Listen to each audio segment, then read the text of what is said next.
ఊచితే అందదా విజయము, పిడుగురాలిన అడుగు ముందుకు వేయుటే ధైర్యము, మనసు చూపిన మార్గం మొదలక సాగని పయనము, అంతులేనిది నీ సహనము, సాటి లేనిది నీ త్యాగము, బతుకు బాటలో ఎన్ని వెతుకులాటలో, మలుపు మలుపునా ఎన్ని ఆటుపోటులో, గెలుపే నీ ధ్యేయం, సాహసమే నీ ఆయుధం, సాధించే నీ ఆశయం, సాహసమే నీ ఆయుధం, సాధించే నీ ఆశయం.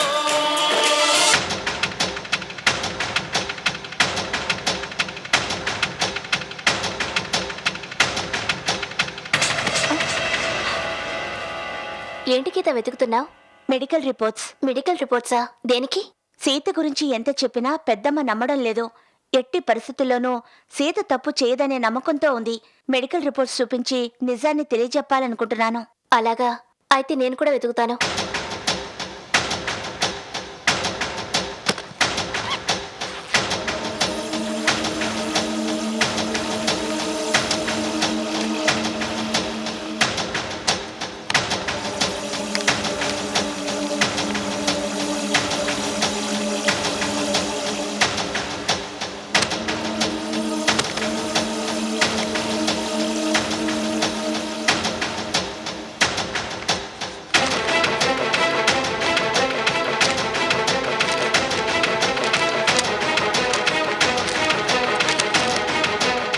గీత, ఇక్కడున్నాయి.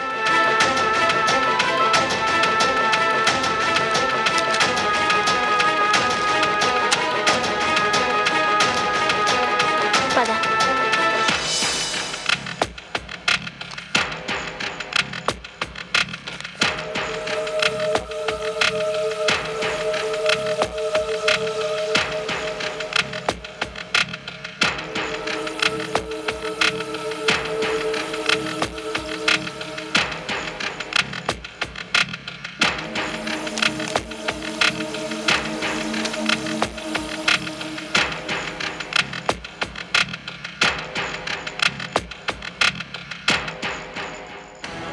ఈ 2 మెడికల్ రిపోర్ట్స్ని బట్టి చూస్తే ఎట్టి పరిస్థితుల్లోనూ సీతకి తల్లయ్యే అవకాశం లేదు.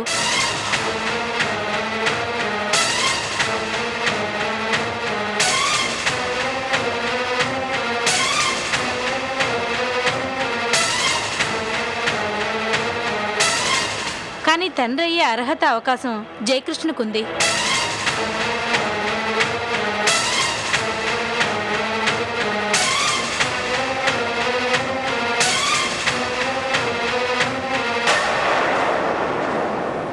డాక్టర్ గారు, మీరు చెప్పింది తారుమారుగా ఉందే. తల్లయ్యే అవకాశం లేనప్పుడు సీత గర్భవతి ఎలా అయిందంటారు? అమ్మా, తల్లయ్యే అవకాశం ప్రస్తుతానికి లేకపోయినా 60 ఏళ్ళు దాటాక కూడా తల్లైన వాళ్ళు చాలా మంది ఉన్నారు.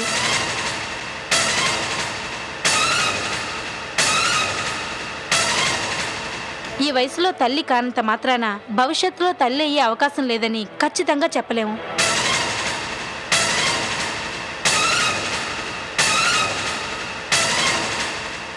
శారీరక మానసిక మార్పుల మూలంగా ఏదైనా జరగచ్చు.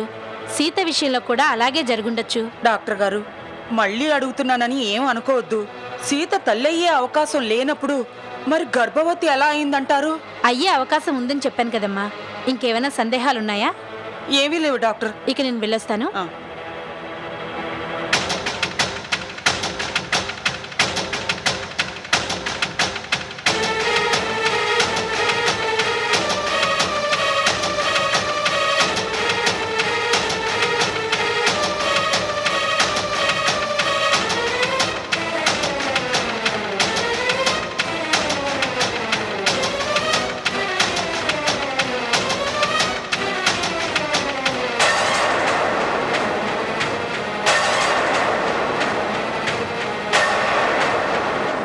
జయకృష్ణ, నీకు తండ్రి అయ్యే అవకాశం లేదని నువ్వెలా అనుకున్నావు? మెడికల్ రిపోర్ట్స్ చూసావా? లేదు. మరెలా కన్ఫర్మ్ చేసుకున్నావు? మెడికల్ టెస్ట్ చేసినా ఇద్దరు డాక్టర్లు చెప్పారు. అది నమ్మి నా కూతుర్ని అనుమానించి చేసుకుంటావా? వదినా, తెలియక పొరపాటు జరిగిపోయింది. సీతను అనుమానించినందుకు మమ్మల్ని క్షమించు. నార్మల్.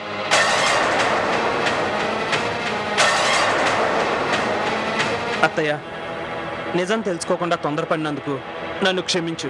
మీ తల్లి కొడుకులు ఇద్దరు క్షమాపణ అడిగినంత మాత్రాన నా కూతురు మీద వేసిన నింద పోతుందా?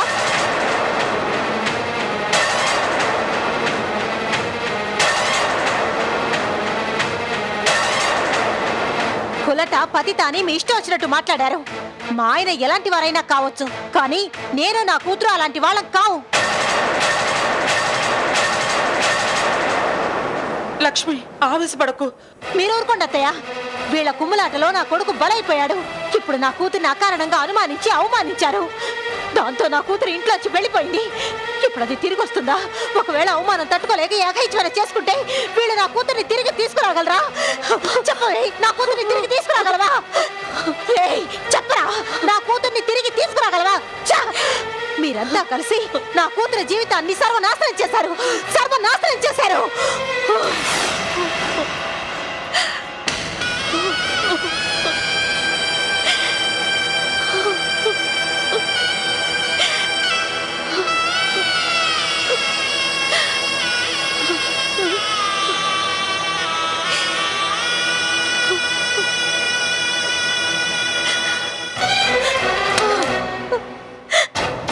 సీత,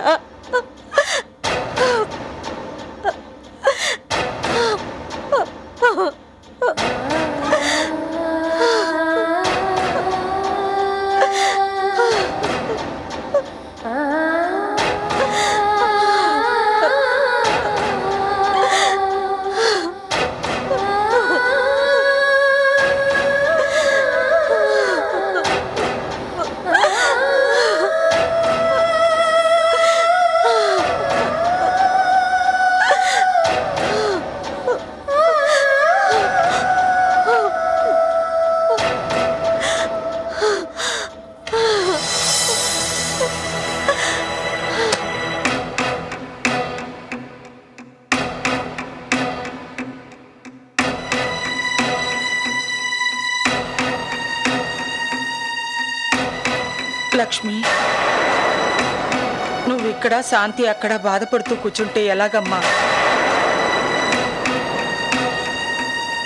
అత్తయ్య, మీరే మా అమ్మ మీద ద్వేషం పెంచుకుంటే ఎలా?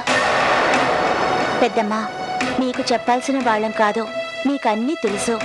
మీరు మా అందరికన్నా ఎక్కువ ఓర్పు సహనం ఉన్నవారు. ఉన్నదాన్ని నేను 9 మాసాలు మోసిన కన్న బిడ్డని అనుమానించి అవమానించారని తెలిసాక ఎలా సహించమంటావమ్మా? అత్తయ్య, ఆ మెడికల్ రిపోర్ట్స్ గురించి మాకు అమ్మకి తెలియనే తెలియదు. మీకు తెలియకపోవచ్చు, కానీ మీ అమ్మ తెలుసుకోవాలమ్మా. ఇంటి పెత్తనం చేసేటప్పుడు అన్నీ తెలుసుకుని ప్రవర్తించాలి. నా కూతురు కనిపించకుండా పోయినందుకు నేను బాధపడకూడదా? శాంతిని నిలదీయకూడదా? 10 మంది ఉన్న ఇంట్లో పెత్తనం చేసేటప్పుడు అన్నీ తెలుసుకోవాలి.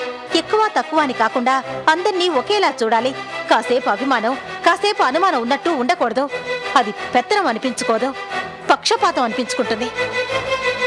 శాంతికి నాకు రాజీ చేయడానికి మీరెవ్వరూ కష్టపడనక్కర్లేదు. అత్తయ్య, మీరెంత నచ్చజెప్పినా వెనకట్లా శాంతిని అభిమానించలేను.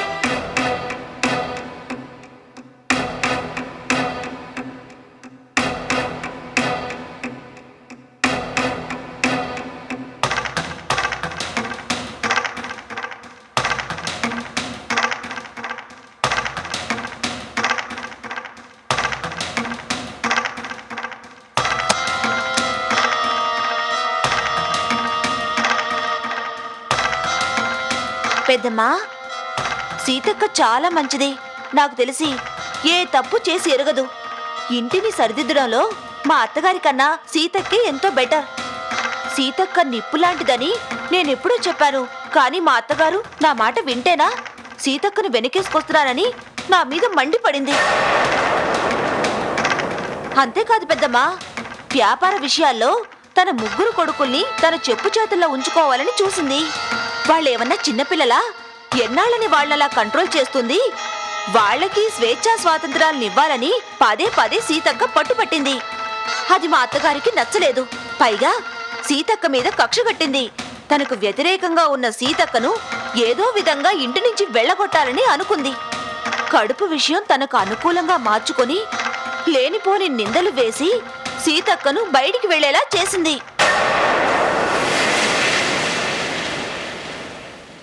మా అత్తగారు ఏదైనా తప్పు చేస్తే అడిగే ధైర్యం మాకెవ్వరికీ లేదు. కానీ సీతక్క అలా కాదు. ఏమాత్రం తేడా వచ్చినా ఊరుకునేది కాదు. మీలాగే నిలబెట్టి కడిగేసేది. ఇలాగే వదిలేస్తే పెత్తనం సీతక్క చేతికి వెళ్ళిపోతుందనే భయంతో మా అందరి నోళ్లు మూసి సీతక్కని బయటికి తరివేసింది.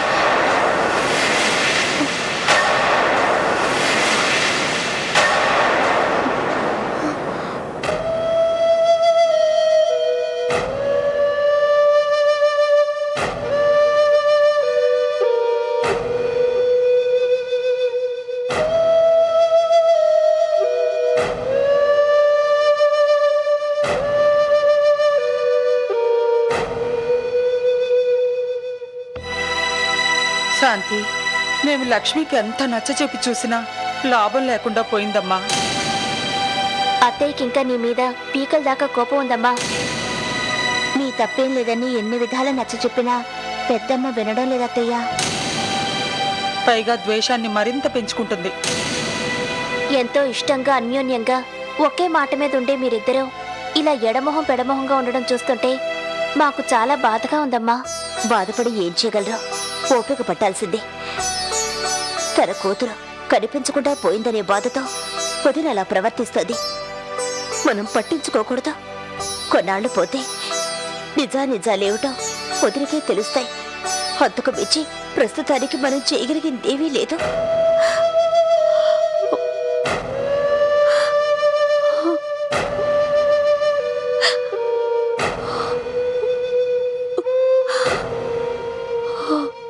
కొన్నాళ్లు పోతే నిజాలేమిటో వదిలికే తెలుస్తాయి.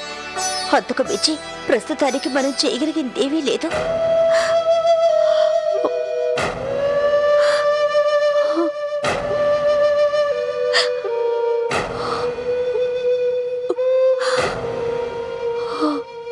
ఏంటి, లక్ష్మి ఆంటీతో ఈ విషయాలని చెప్పావా? ఛాన్స్ దొరికితే చెప్పకుండా ఉంటానా? నేనెవర్ని? ఫిట్టింగ్ల రవణమ్మ కూతుర్ని. మా అమ్మ పేరు నిలబెట్టాలిగా. వారసత్వంగా ఎంతో కొంత ఫిట్టింగ్ల బుద్ధి నా రక్తంలోనూ ఉంది. అందుకే పెట్టా పెద్ద ఫిట్టింగ్. కొన్ని విషయాల్లో నువ్వు చాలా ముందుంటావు మాలిని. ఏమిటో అంతా నీ అభిమానం. కీలెరిగి వాత పెట్టాలి, వీలెరిగి ఫిట్టింగ్ పెట్టాలి అన్న సూత్రం ఆధారంగా సీతను వెనకేసుకొచ్చాను. మన అత్తగారి గురించి ఎంత చెడుగా మాట్లాడాలో అంత చెడుగా మాట్లాడాను. మన అత్తగారి మీద లక్ష్మి ఆంటీకున్న ద్వేషాన్ని రెట్టింపు చేశాను.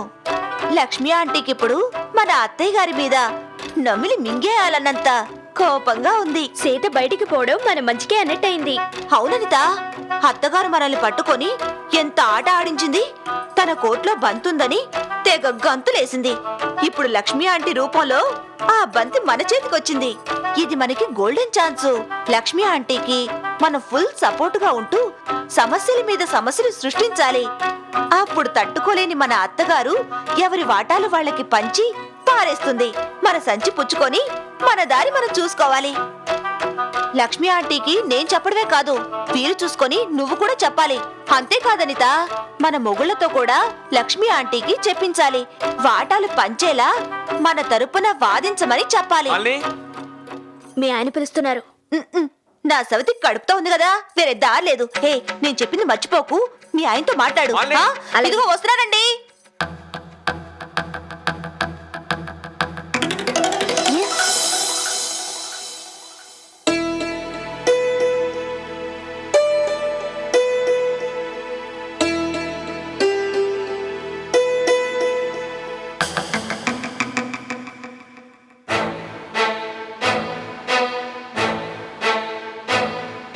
జయ,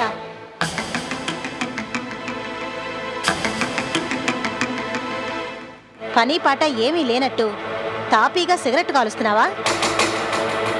తప్పైపోయింది క్షమించండి అనడంతోనే సరిపోయిందనుకున్నావా?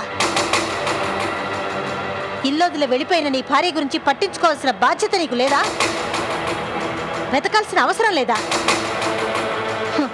నీ భార్య గురించి నీకే పట్టనప్పుడు మిగతా వాళ్ళు ఎందుకు పట్టించుకుంటారు? సీత ఇల్లు వదిలి వెళ్ళిపోయిన సంగతే నలుగురికి తెలిస్తే మన పరువు పోతుంది, అందుకని వెతికే ప్రయత్నాలు చేయొద్దని మా అమ్మ అంది. అందుకే వెతకకుండా ఇంట్లో కూర్చున్నావన్నమాట. నువ్వు మూర్ఖుడివా తెలివైన వాడివా? మీ అమ్మ ఏదో అందని దాన్ని పట్టు కూర్చుంటావా? ఆవిడ గారికి ఏమైనా అంటుంది. కనిపించకుండా పోయింది నీ పెళ్ళాం. ఇంకా ఎంతకాలమని మీ అమ్మ మాటలు వింటూ కూర్చుంటావు? మీరంతా వినబట్టే మీ అమ్మ ఆటలు అలా సాగుతున్నాయి. అమ్మని గౌరవించు, కానీ దాసోహం అని భజన చేయకు. అది నీకే నష్టం. నువ్వేం చేస్తావో నాకు తెలీదు. ఇంకో 2 రోజుల్లోగా నా కూతురు నా కళ్ళెదుటుండాలి. ఇంతవరకు నా సహనాన్ని మంచితనాన్నే చూశారు. నా కూతుర్ని గనక తీసుకురాకపోతే నాలో ఉన్న మరో లక్ష్మి చూస్తారు.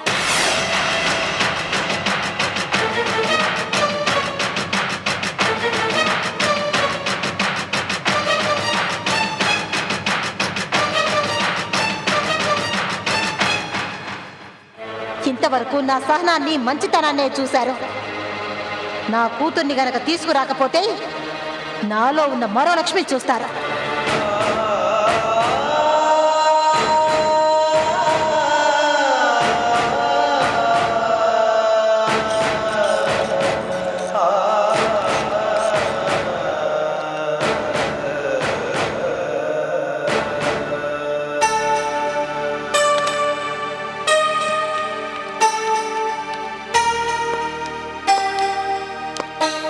హలో రాహుల్, నేను జేకే అని మాట్లాడుతున్నాను రా. నువ్వు ఖాళీగానే ఉన్నావా? అర్జెంట్ పని ఉందిరా. నువ్వు ఒకసారి మా ఆఫీస్కి వస్తావా? ఏంటి, 1 గంటలో వస్తావా? సరేరా. హలో బావా, ఫోన్లో ఎవరు?